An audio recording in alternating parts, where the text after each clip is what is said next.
Good evening. This is All India Radio and I'm Valsa Williams with the news at 9.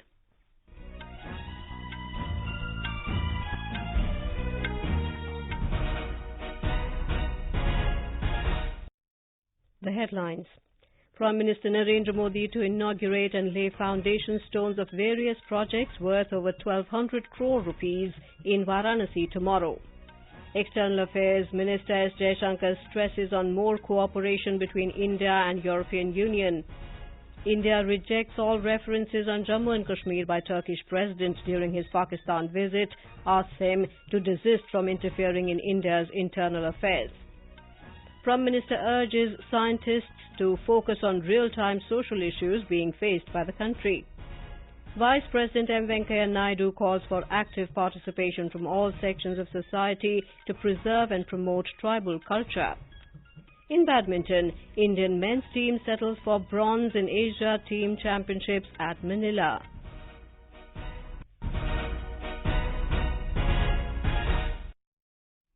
Prime Minister Narendra Modi will inaugurate and lay the foundation stone of various projects worth over 1,200 crore rupees at Varanasi in Uttar Pradesh tomorrow. On a day-long visit to his parliamentary constituency, Mr. Modi will also participate in the closing ceremony of the centenary celebrations of Sri Jagadguru Vishwaradhya Gurukul.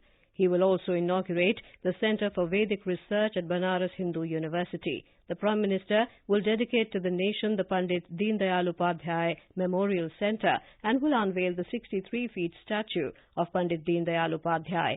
Our correspondent has the details.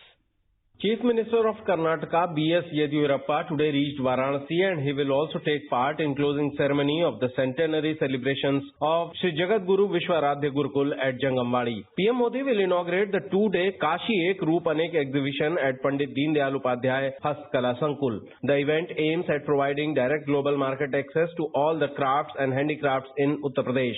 PM Modi will also inaugurate the Chowka Ghat Lahartara overbridge in the city, which will ease the traffic near railway station. We spoke to the general public here at Varanasi and they are very excited about Prime Minister's visit. माननीय नरेंद्र मोदी जी जो अपने सांस्कृतिक क्षेत्र में आते हैं, उनके आने की उत्सुकता तो सभी को रहती है, सभी की खुशी रहती है, तो काफी चीजें विकास के लिए उन्होंने दिया है, एक अच्छी चीज है। कल मोदी जी आकर के यहाँ बहुत से नए मार्गों का लोकार्पण भी करने वाले हैं, बहुत सी योजनाओं का लोकार्पण करेंगे। एक ट्रेन का भी उद्घाटन करना है जो पूरे भारत में 3 ज्योतिर्लिंग का स्टॉप रहेगा। Sushil Chandra Tiwari, AIR News, Varanasi. External Affairs Minister Dr. S Jaishankar has stressed on more cooperation between India and the European Union, EU. Participating in a panel discussion at the Munich Security Conference in Germany today, Mr. Jaishankar said there is a lot of scope for cooperation between India and the EU and it should be part of the conversation. He also stressed for better, stronger and more forthright security conversations. The External Affairs Minister said big challenges like connectivity, technology, international norms and laws should be part of the conversation.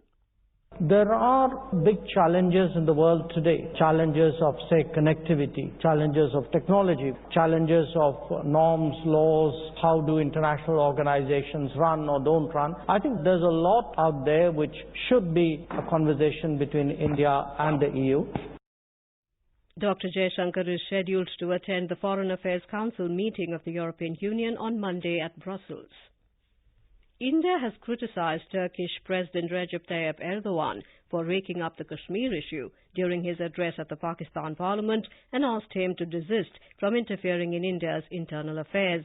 External Affairs Ministry spokesperson Ravish Kumar said in New Delhi, India rejects all references made by the Turkish President on Jammu and Kashmir, asserting that the Union territory is an integral and inalienable part of India. Mr. Kumar also asserted that proper understanding of facts, including the grave threat posed by terrorism emanating from Pakistan to India and the region, should be developed before making any such references. Prime Minister Narendra Modi has urged scientists to focus on real-time social issues being faced by the country, such as malnutrition, by providing value addition in agricultural products. Chairing a meeting of the Council of Scientific and Industrial Research, CSIR Society in New Delhi, Mr. Modi emphasized on the importance of developing virtual labs so that science can further be taken to all students in each and every corner of the country. The Prime Minister spoke on the need to attract young students towards science and further strengthen scientific acumen in the next generation. He also suggested measures to enhance collaboration in research and development projects among Indians working in different parts of the world. Prime Minister Modi listed 5G wireless technology, artificial intelligence and affordable and long-lasting batteries for renewable energy storage as some of the emerging challenges which the scientists need to focus on. He highlighted the need to combine traditional knowledge with modern science to develop world-class products. The Prime Minister also spoke about the importance of commercialization of innovations. Mr. Modi exhorted the scientific community at CSIR to work towards improving the quality of life of the common man. Aam Aadmi Party convener Arvind Kejriwal will take oath as Chief Minister of Delhi tomorrow for the third time. Lieutenant Governor of Delhi Anil Baijal will administer the oath of office in secrecy to Mr. Kejriwal and his cabinet. Mr. Kejriwal will retain all the cabinet ministers who were part of his last government. They are Manish Sisodia, Satyendra Jain, Gopal Rai, Kailash Gehlot, Imran Hussain and Rajendra Gautam. Mr. Kejriwal's first term lasted only for 49 days and completed the full tenure in the second term. The Aam Aadmi Party swept the Delhi Assembly polls held last week, bagging 62 out of 70 seats. Chief Electoral Officer of Jammu and Kashmir, Shailendra Kumar, today issued notification for by-elections to elect sarpanches and panches. According to the notification, the last date for filing of nominations is the 22nd of this month. Scrutiny of nominations will be taken up on the 24th and the last date for withdrawal of candidature is the 26th. Polling, if necessary, will be held on the 5th of March from 9 a.m. to 1 p.m. Counting of votes will be taken up on the same day. In Karnataka, Deputy Chief Minister Lakshman Savadi from BJP is set to win the lone vacant seat of the Legislative Council following the withdrawal of candidature by independent candidate Anil Kumar, who was supported by JDS. The election was to be held on Monday. Lakshman Savadi, who had lost the Assembly election, was made Deputy Chief Minister and hence it is necessary for him to be elected to the House to retain his position. This is All India Radio giving you the news. For quick news updates, visit our News on AIR app and follow us on Twitter at AIR News Alerts. You can also visit our website www.newsonair.com. Vice President M. Venkaiah Naidu has called for active participation from all sections of society for preservation and promotion of tribal culture. Mr. Naidu was addressing Adivasi Mahotsav 2020 at Ramnagar in Madhya Pradesh today. He stressed the need for improving education levels among tribal communities. The Vice President said life stories of heroes such as Birsa Munda and Rani Avanti Bai should be taught to school children. Emphasizing the need for sustainable development, he said tribals inspire the society to dwell in nature and move forward with it.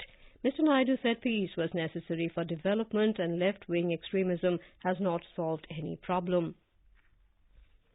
Union Finance Minister Nirmala Sitharaman today held post-budget meeting with the Central Board of Directors of the Reserve Bank of India in New Delhi. Briefing media after the meeting, the Finance Minister said they are monitoring banks on credit flow to the agriculture sector. She said merger of banks did not come up for discussion during the meeting. RBI Governor Shaktikant Das said the credit growth is expected to pick up in the coming months. The surplus liquidity is helping monetary policy transmission. The RBI will ensure that there is adequate liquidity. Mr. Das said transmission of rate cuts are slowly and steadily improving and are expected to improve further.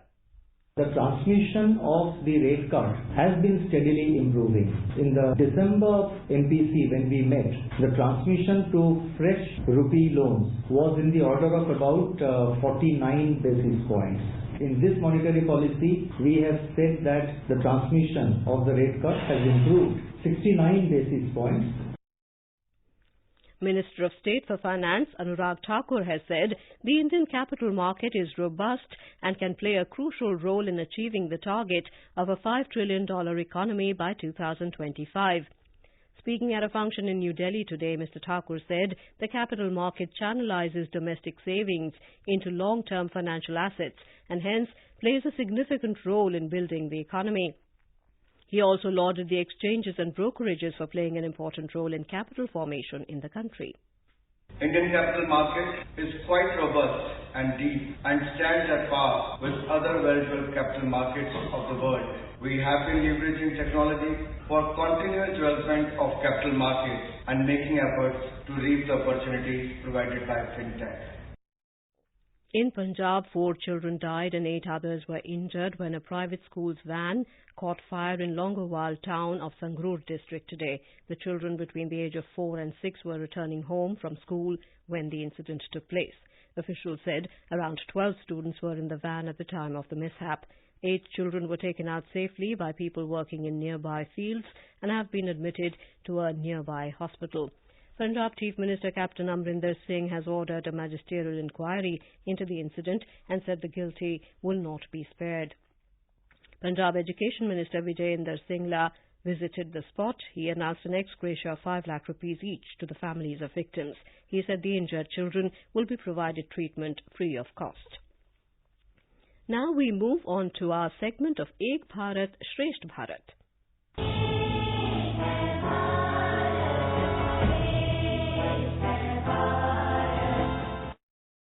The central government's Ek Bharat, Shresth Bharat program aims to establish cultural exchanges between people of different regions to further human bonding and a common approach to nation building. In this episode, we have a report from Mizoram, which is paired with Bihar. More from our correspondent.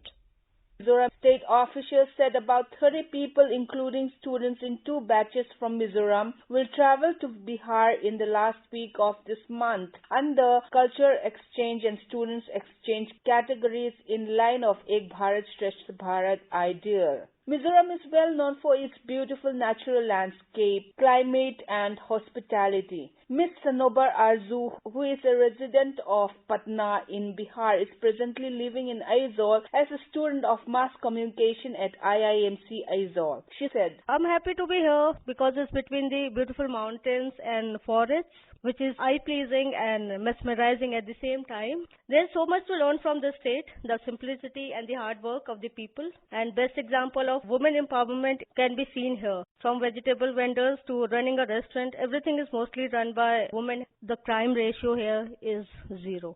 She also said the practice of no honking and patience of drivers and motorbikers are real lessons of learning for people of Bihar. Irene, AIR News, Aizawl.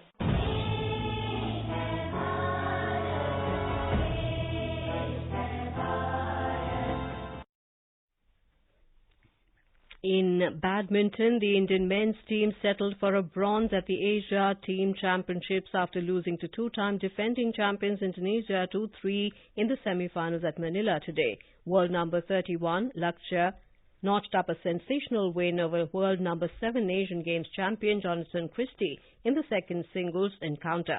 Earlier, B. Sai Praneeth retired following a 6-21 thrashing by Anthony Ginting in the opening game of the first singles. Shubhankar Dey then defeated world number 20 Cesar Hiren Rustavito in the third singles as India once again drew level 2-2. India's Bhavna Jat qualified for the 2020 Olympics after setting a new national record in the 20-kilometer race walk category at the National Championships in Ranchi today. The athlete from Rajasthan clocked 1 hour 29 minutes 54 seconds when inside the Olympic qualification time of 1 hour 31 minutes. And now, before we end the bulletin, the headlines once again. Prime Minister Narendra Modi to inaugurate and lay foundation stones of various projects worth over 1,200 crore rupees in Varanasi tomorrow. External Affairs Minister S Jaishankar stresses on more cooperation between India and European Union. India rejects all references on Jammu and Kashmir by Turkish President during his Pakistan visit, asks him to desist from interfering in India's internal affairs. Prime Minister urges scientists to focus on real-time social issues being faced by the country. Vice President Venkaiah Naidu calls for active participation from all sections of society to preserve and promote tribal culture. And in badminton, Indian men's team settles for bronze in Asia Team Championships at Manila. And that is all in the news at 9. Good night.